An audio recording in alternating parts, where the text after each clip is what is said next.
What's up everybody, welcome back to Osu News, your weekly show where we talk about the most important Osu news that happened during the week. So in this episode we have loads of interesting topics that I'm going to explain in this video, so stay tuned till the very end. But before we get started, I just wanted to say one thing. So as you can see, we're around 300 and something subs away from hitting 20k subscribers on YouTube. We are extremely close to hitting that goal, which I wanted to hit for a very long time. So if you want to stay updated with the latest news regarding the Osu community, then be sure to hit that sub button, it would really be appreciated. So BTMC finally released the long anticipated Osu Rewind 2023 video. This video was originally supposed to be released in March of 2024, but after multiple delays it finally got released on the 27th of April 2024. So you may be wondering, how did it go? Did people actually like it after all this hype? And for the most part, yeah, a lot of people actually liked it. It currently has 14,000 likes on the video itself, and for the most part the comments were pretty positive and the overall feedback on the video was pretty positive as well. However, unlike previous rewinds that didn't receive a lot of criticism, for 2023 however there was actually pretty decent amount of criticism, in which the people that were criticizing this year's rewind were mainly talking about two things. For example, an Osu player by the name of Hirazu said this: "Am I the only one that didn't like the Osu rewind at all? So uncomfy to watch with all those pointless VFX, some are cool but some are sensory overall, and so many key elements, players, plays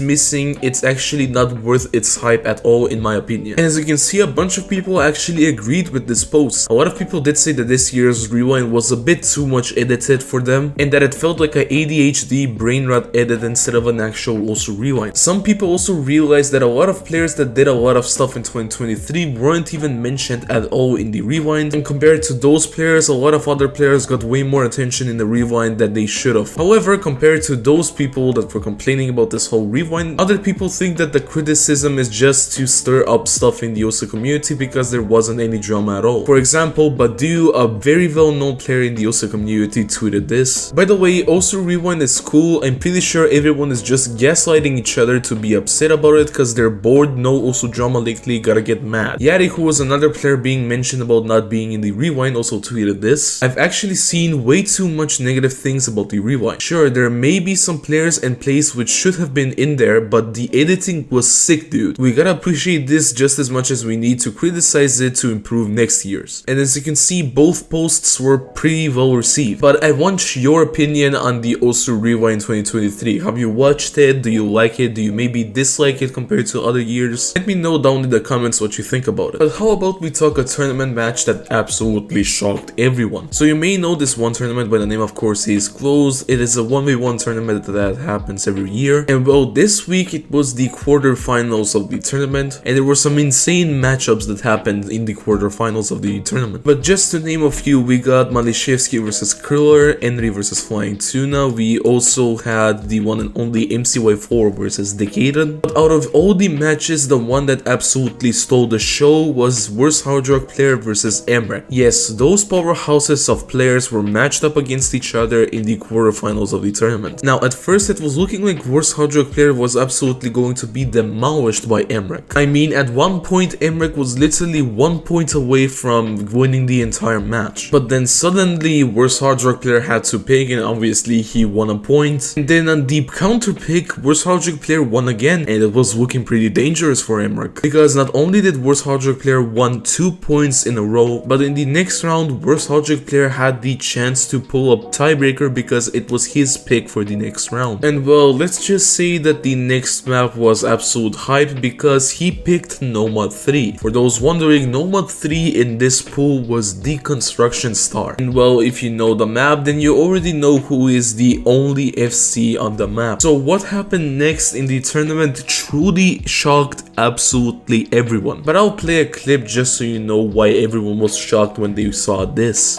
And he's through. Final patterns here, more of those 1-8s. He hit this at the start, you know. A little bit more here from Forum, still FCing this. 99.3, still FCing this. Going 2100 combo, 100 combo left to go. Is he going to do it in match? The first ever FC on Destruction Star. I think he's got it. Oh, he has! He's done actually it! done it! Oh No my way! god!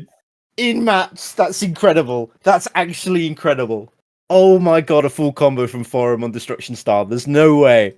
And yeah, there you have it. The second FC ever on Deconstruction Star is once again from Worst Hard Rock Player. And he did the FC on a tournament match. It's like Burning Star all over again. And well, Worst Hard Rock Player went from almost losing to forcing a tiebreaker in the span of a few minutes. And well, if you want to see the rest of the match and how everything went before the Worst Hard Rock Player part and during the tiebreaker and just the overall result of the match, then I do suggest that you click the link in the description to watch the full match on the Corsai's channel. But how about we talk about something rather serious, because it's not looking too well for a certain player. So you may have heard of a player by the name of Kamensh1k. He's the #1 player from Kazakhstan, and in the OSU community he is well known for being a pretty good tournament player, but he is also well known for sitting a 2-miss score on Save Me, which got his first 1.5k PP play and resulted in his top plays looking something like this, for example. But recently Kamensh1k posted a tweet that actually surprised a lot of people in the community. He pretty much said this: "Okay guys, I thought about publishing this post or not, but now I dare. I'm leaving OSU for how long I don't know, but now I have no motivation to go into this game and grind. There are reasons for this. For example, the computer dies, things happen in real life, and of course the OSU community is complete garbage. But I will go to OSU to finish playing the tournaments for which I registered and agreed to play in advance." And ever since posting this tweet, apparently there hasn't been any activity from Kamensh1k at all. On Twitter he hasn't posted or replied to anything, and also he hasn't set any plays at all. And even recently on a tournament he was supposed to play on with a registered team, apparently his